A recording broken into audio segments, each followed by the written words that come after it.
सारा कारोबार किया हुआ है दुकानों से बाहर, तो पूरा रोड घेर के बैठ जाते हैं, रोड तोड़ देते हैं, सामान तोड़ते हैं, यहाँ पर बैठ के रोड का खाना खराब करते हैं लोग।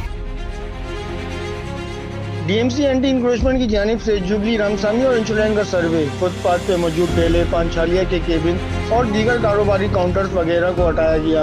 एंटी इंक्रोचमेंट डिपार्टमेंट के नुमाइंदों का कहना था इन सब लोगों को पहले मुतल्ला किया गया था, इसके बावजूद इन्होंने डीएमसी की बात को नज़रअंदाज किया। सर्वे में जुबली से लेकर रामसामी और अंशुलाइन तक मौजूद चाय के होटल, पानछालिया के केबिन और रोड पर मौजूद काउंटर पर भेजने वाले अशिया को हटाया गया और तमाम इक्विपमेंट को उठा लिया गया।